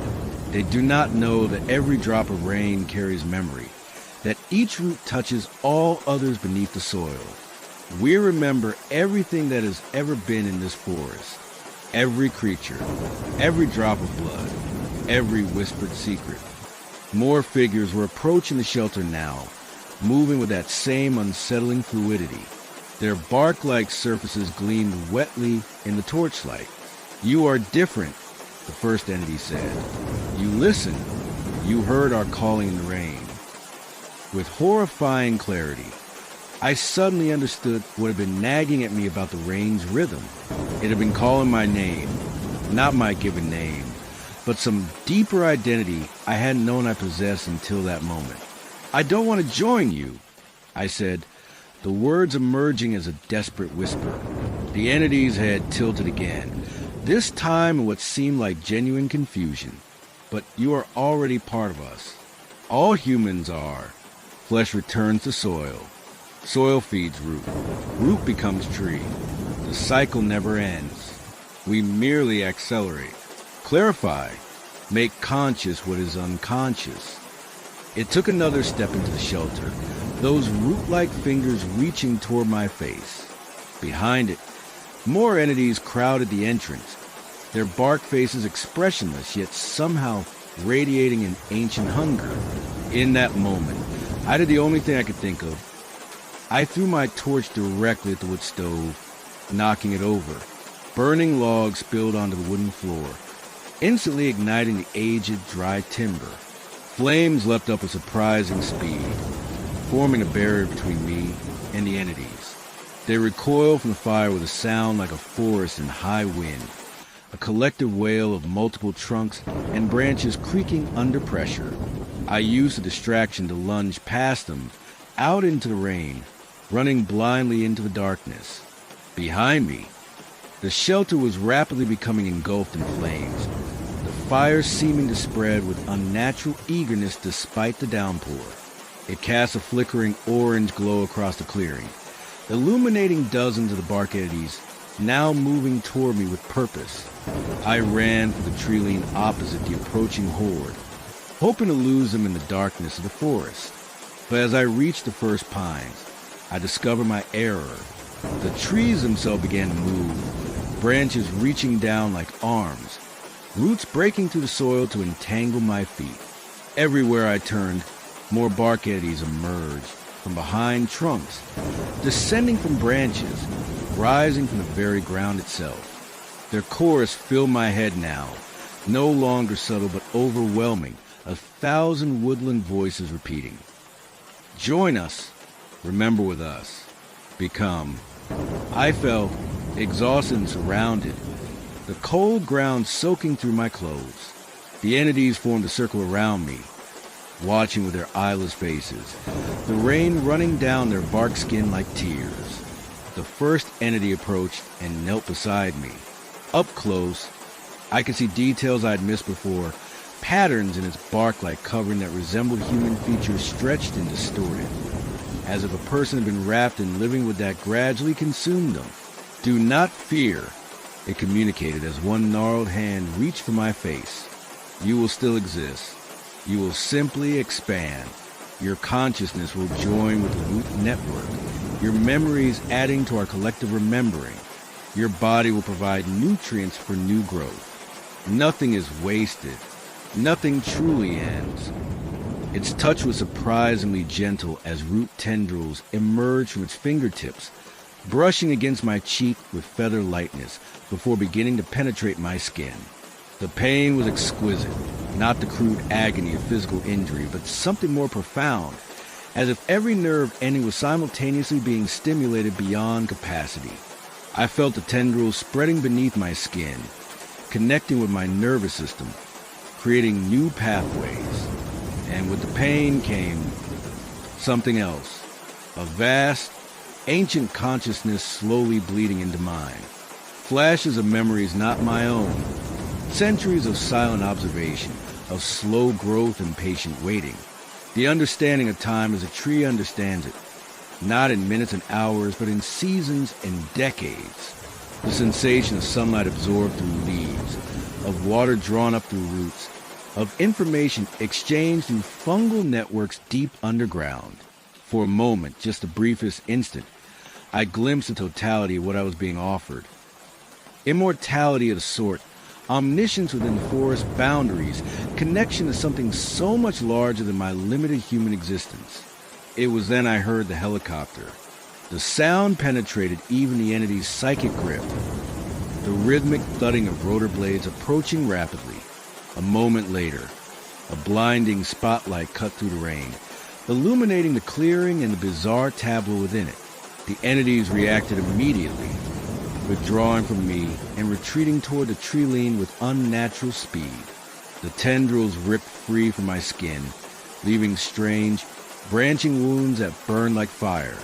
As the helicopter descended toward the now fully engulfed shelter, the bark entities seemed to melt back into the forest, becoming indistinguishable from normal trees within seconds.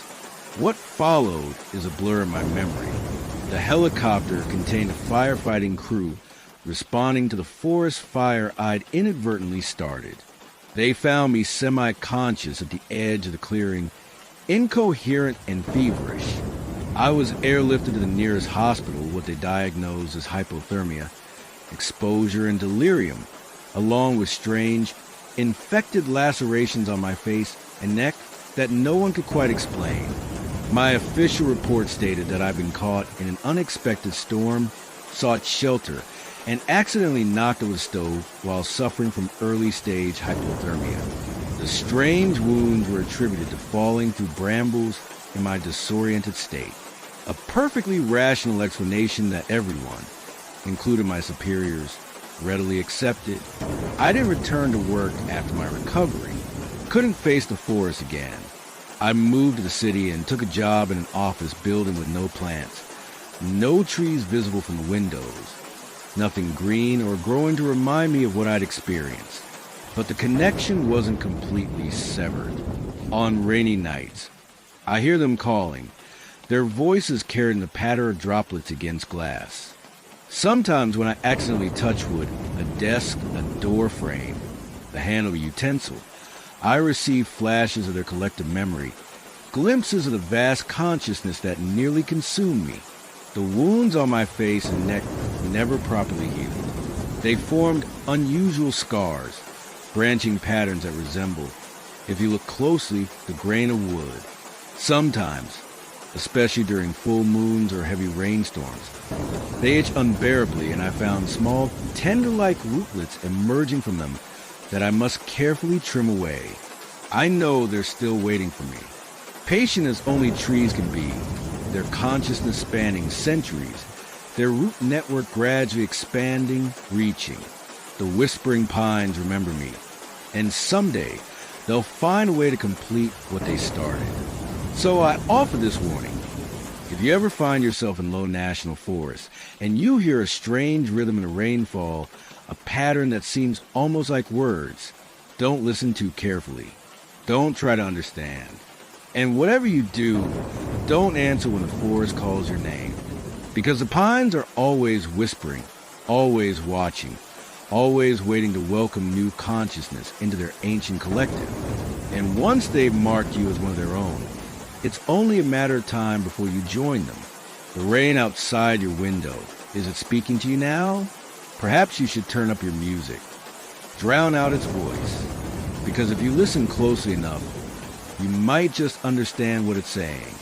And trust me when I tell you, some conversations, once begun, can never truly end.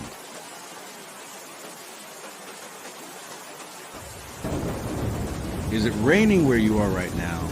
That gentle patter against the window, creating a cocoon of sound around you? It feels safe, doesn't it? Like a barrier between you and the outside world. I used to think that too. Now I know that rain isn't a barrier at all. It's a conduit, a doorway, a lens through which something watches, especially in low national forest. I've never shared this story before. Not with my therapist, not with my family, certainly not with my colleagues in the photography world. They'd think I'd gone mad. Perhaps I have. But I know what I saw, what I captured. And I know what followed me home. Are you sitting comfortably? Are you quite sure you're alone? 3 years ago, I was working on a photography book about Britain's ancient woodlands, capturing the hidden corners of our island's primeval forests, the places that still retain some vestige of wildness despite centuries of human influence. I'd already photographed most of the well-known locations: Sherwood, Wistman's Wood, the New Forest. But for the centerpiece of the collection, I wanted something special, something few photographers had properly documented. That's when I heard about the Photographer's Trail in Low National Forest. It wasn't on any official maps.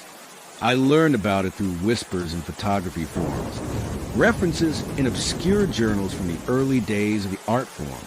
Apparently, since the 1850s, photographers have been drawn to this particular path through one of the oldest sections of forest.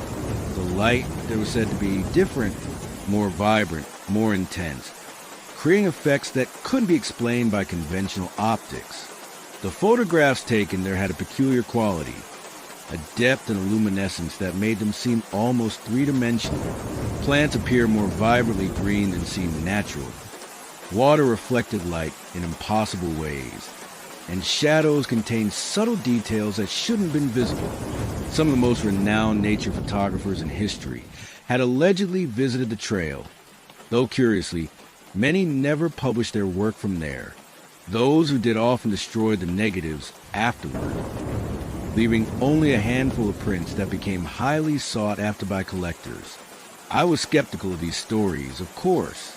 They sounded like the kind of mythology photographers build around certain locations to make them seem more mysterious than they are. But I was intrigued enough to investigate. If nothing else, it would be an interesting side note in my book, the legendary trail that supposedly produced impossible photographs. Finding it proved more challenging than I'd anticipated. The information online was deliberately vague, with conflicting directions and landmarks. Eventually, I tracked down an elderly photographer who'd visited the trail in the 1970s. He was reluctant to speak about it at first, but when I explained my project, he provided clearer instructions, though not without a warning. Take only digital, he advised gravely. Nothing analog, nothing chemical. No film. And whatever you do, don't photograph in the rain. When I pressed him on why, he simply shook his head. Just don't. Some things shouldn't be captured. Some light shouldn't be fixed in silver or pixel. I nodded agreement, though privately I dismissed his concerns as the superstitions of an old man. I'd been photographing in all-weather conditions for 20 years without supernatural incident. Rain, in fact, was one of my specialties. I loved the way it transformed landscapes, adding texture and reflection, creating a melancholy beauty that clear days couldn't match. The forecast for my planned 3-day excursion called for mixed conditions. Some sun, some cloud, with possible light showers on the final day. Perfect variability for capturing the forest in different moods. I packed my gear meticulously. My primary digital camera and backup, various lenses, tripod, filters, weather protection, camping equipment, and, against the old photographer's advice, my prized vintage large format film camera. I simply couldn't resist trying it in a location legendary for its unique light properties. I arrived at the coordinates he'd provided late on a Tuesday afternoon. The entrance to the trail was unremarkable, a barely visible path leading from a rarely used forestry road. Had I not been looking specifically for it, I would have walked past without noticing. No signs marked it. No indicator suggested it was anything other than a game trail used by deer and foxes. As I followed the narrow path deeper into the forest, the character of the woodland began to change subtly. The trees grew larger, older, their trunks gnarled and twisted into shapes that seemed almost deliberate. Moss covered everything in thick carpets of vibrant green, and fungi of unusual colors sprouted from rotting logs. Most noticeably, the light filtering through the canopy had a peculiar quality, softer yet somehow more defined, creating patches of illumination that felt almost solid. I began photographing immediately, captivated by the interplay of light and shadow. Through my viewfinder, I noticed what the legends had described: an unusual depth to the images, colors more vivid than they appear to the naked eye, shadows that seemed to contain hints of hidden forms. The path meandered for nearly 2 miles, gradually ascending a gentle slope.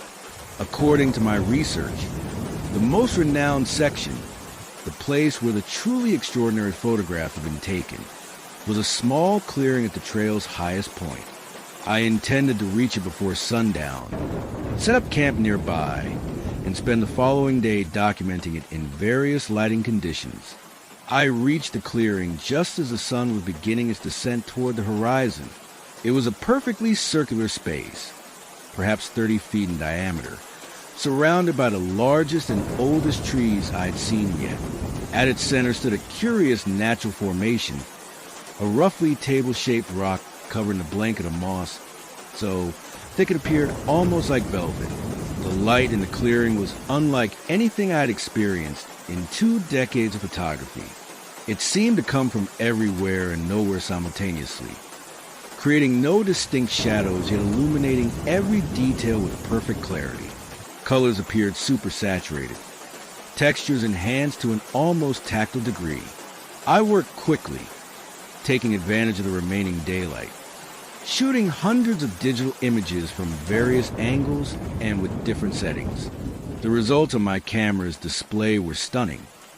Even unedited, they had a quality that typically required hours of post-processing to achieve. As dusk approached, I ventured a short distance from the clearing to set up my tent. I wanted to be close enough to capture the first morning light, but not so close as to disturb the pristine nature of the space. I found a suitable spot about 50 yards down the trail, a small level area with soft ground perfect for camping. That night was unusually still. No wind rustled the leaves, No animals called in the darkness. The silence was absolute in a way that's vanishingly rare in our noise-polluted world. I should have found it peaceful. Instead, it felt oppressive, as if the forest were collectively holding its breath. I awoke before dawn, eager to capture the clearing in the first light. The sky was overcast, diffusing the early morning sun into a perfect soft illumination, ideal conditions of photographs I had in mind. I worked steadily through the morning, documenting the clearing from every conceivable angle with my digital equipment. After lunch, I decided it was time to try the large format film camera. There was something fitting about using such a traditional method in a place photographers had been drawn since the earliest days of the medium. I set up the tripod, mounted the camera, and went through the deliberate, meditative process of preparing a shot, checking composition, adjusting the focus, measuring the light. Just as I was ready to expose the first sheet of film, I felt a raindrop on my hand. Then another. I looked up to see that the overcast sky had darkened considerably. A quick check of my weather app showed no precipitation forecast until the following day, but the evidence was undeniable as the drops began to fall more steadily. I remember the old photographer's warning about not shooting in the rain, but I was already set up, and the soft rainfall was creating beautiful effects. Beads of water gathering on moss, enhancing the intense green, light refracting through droplets in mesmerizing ways. How could I resist capturing that? I continued working with both cameras as the rain intensified, carefully protecting the equipment between shots. The digital images were remarkable. The rain seemed to amplify whatever unusual properties the light in this clearing possessed. Colors became even more vibrant, details more pronounced, and each raindrop appeared to contain intricate patterns within its spherical form. But it was the large format film camera that produced the truly extraordinary results, though I wouldn't discover this until much later. In the moment, I simply felt a strange sensation when exposing each sheet of film, a subtle vibration that traveled from the camera through my hands and up my arms, leaving a tingling sensation in its wake. By late afternoon, the rain had become a steady downpour, and I reluctantly packed away my equipment. As I secured the last of my gear, I noticed something unusual about the mossy rock at the center of the clearing. Where raindrops hit its surface, they didn't absorb into the moss as I would have expected. Instead, they remained perfectly spherical, accumulating until the entire surface was covered with water beads of identical size, arranged in what appeared to be deliberate geometric patterns. More disconcerting still, the water seemed to be moving, not rolling off the sloped edges of the rock, but shifting in place, the droplets merging and separating in rhythmic pulses that didn't correspond to any external force I could identify. I approached cautiously, camera in hand, unable to resist documenting this bizarre phenomenon. Through my viewfinder, I noticed something I hadn't seen with the naked eye. Within each perfect droplet was what appeared to be a reflection, not of the forest canopy above, as would be natural, but of faces, human faces, distorted by the curved surface of the water, but unmistakably present, watching. I jerked back from the camera. Sure, I must be imagining things. When I looked directly at the droplets, I saw only normal reflections of leaves and sky. But when I raised the camera again and viewed them through the lens, the faces returned more distinct now. Their expressions a mixture of longing and hunger. A primal fear gripped me. I backed away from the rock, nearly stumbling in my haste. As if responding to my movement, the water droplets began to vibrate more intensely, their perfect spherical forms elongating slightly, reaching toward me in defiance of surface tension and gravity. I should have left immediately. Every instinct screamed at me to flee. But the photographer in me, the documentarian, the witness, couldn't abandon this impossible scene without evidence. I raised my camera one final time and took a series of rapid shots as I continued backing toward the edge of the clearing through the viewfinder. I saw the droplets changing, stretching, extending into thin tendrils of water that remained impossibly connected to the main body on the rock. Within each tendril, the faces became more defined, men and women of various ages. Their features contorted in expressions that seemed to blend ecstasy and agony.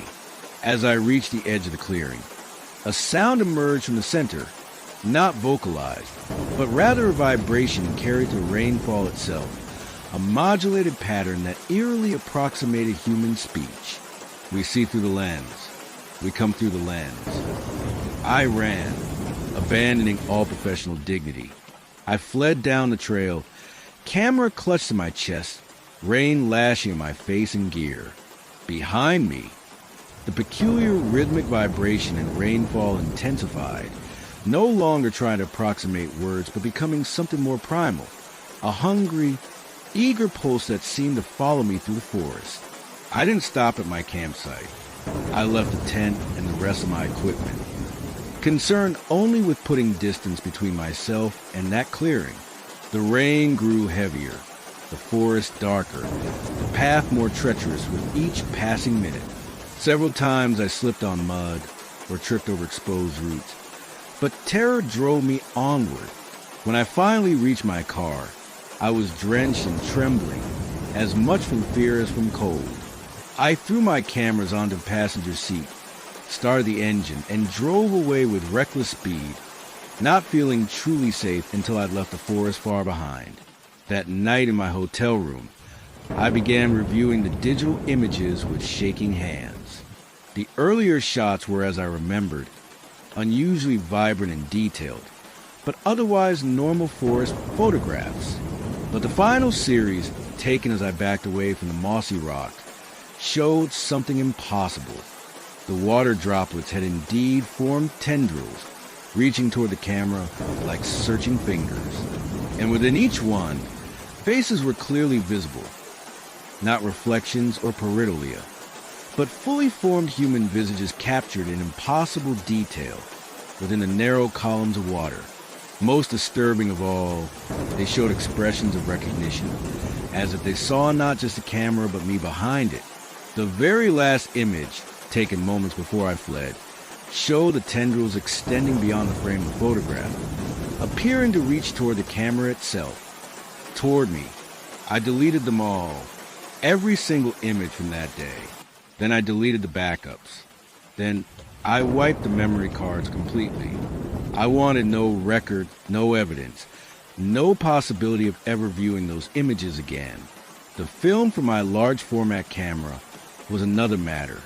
I couldn't bring myself to develop it, but neither could I simply destroy it. The sheets remained in their light-proof container, untouched, as I tried to convince myself that what I'd experienced had been some kind of hallucination, perhaps induced by fatigue or an adverse reaction to a woodland fungal spore. Life gradually returned to normal. I completed my book using photographs from other locations, never mentioning the photographer's trail or my experience there. I convinced myself, as the weeks and months passed, that I had overreacted to a peculiar natural phenomenon, my imagination influenced by the legends surrounding the location. Then the dreams began. They always started the same way. I would be looking through my camera viewfinder at an ordinary scene, my living room, my garden, a street near my home. But as I adjusted the focus, water droplets would appear on the lens, each containing a face. The faces would watch me, their expressions growing more desperate as they pressed against the inside of the droplets, their features distorting as they tried to push through. I would wake gasping, convinced for a few terrifying moments that my bedroom was filled with suspended droplets of water, each containing a trapped human consciousness. The dreams came more frequently, growing more vivid with each occurrence. Soon they were accompanied by physical phenomena. Water spots appearing on my ceiling though there was no leak, condensation forming on mirrors and windows in perfect geometric patterns, the sound of rainfall when the weather was clear. Most disturbing of all, my photographs began to change. Images I'd taken years before, stored securely on hard drives or printed in frame, gradually developed anomalies. Small spherical distortions that, when examined closely, contain the suggestion of faces. They would appear overnight in digital files that hadn't been accessed or edited, as if the very pixels were being manipulated by something that could move through electronic storage as easily as water. 6 months after my visit to the photographer's trail, during a particularly violent thunderstorm, I finally broke down and developed a large format film. I had to know what I'd captured, had to face whatever had followed me home to the lens of my camera. The developed sheets confirmed my worst fears. Each frame showed not the clearing as it had existed in the physical world, but rather as it viewed from inside the water droplets themselves. Distorted, refracted perspectives of the same scene, with my own face visible in the background, looking down at what I thought was simply water on moss. But I wasn't alone in those images. Surrounding me, visible only from a peculiar perspective within the droplets, were figures, human in general shape, but composed entirely of water, their features more suggestive and defined except for their eyes, which were unnaturally sharp and focused. They were watching me through the rain, had perhaps always been watching, using water as both medium and portal. The final frame was the most horrifying. It showed my current darkroom, taken from the perspective of the developing tray. Looking up at my face as I leaned over to examine the emerging image, an impossible photograph that could not exist, showing a moment that was happening as the image itself was being created. I destroyed the film then, burning each sheet and scattering the ashes. But it was too late. By capturing them, I had created a connection, a doorway that worked in both directions. What sees can be seen. What photographs can be photographed. What captures can be captured. They come most often when it rains now. I see them in puddles, in droplets on windows, in the beads of water on shower tiles. Sometimes just watching, sometimes pressing against a thin membrane that separates their reality from ours, testing its strength, looking for weaknesses. I no longer own cameras. I've covered all reflective surfaces in my home. I collect no water. Use it only when absolutely necessary. When it rains, I close the curtains, play loud music. Try pretend I don't hear the rhythmic tapping of droplets that sound almost like Morse code, like words, like my name repeated with increasing urgency. They're patient. They have existed in that clearing, in that impossible light, drawing photographers to them since the camera was invented. They've been collecting us, one exposure at a time. Each photograph takes something from the photographer, a sliver of consciousness, a perception, and preserves it within their watery realm. And eventually, they take enough. I know my time is running short. The boundaries are thinning. Last week, during a heavy downpour, I found myself standing before the bathroom mirror, watching water condense in perfect spheres across its surface, each containing a face that was almost but not quite my own. My hand raised a razor not to my face to shave, but to the mirror itself, pressing against it with increasing pressure as the glass began to bow inward like the surface of water about to break. I caught myself then, but only just. Next time I might not. So let me offer this warning. If you ever hear of a place called the Photographer's Trail in Low National Forest, stay away. If you're a photographer, be cautious of what you capture when it rains. And if you ever notice water behaving strangely, forming too perfect droplets, reflecting things that aren't there, or containing what appear to be faces watching you from within their curved surfaces, put down your camera. They see through the lens. They come through the lens. And once they've seen you, they never stop watching. The rain against your window now. Is it really just raindrops? Look closely, but perhaps not too closely. Some reflections are better left unexamined. Sweet dreams.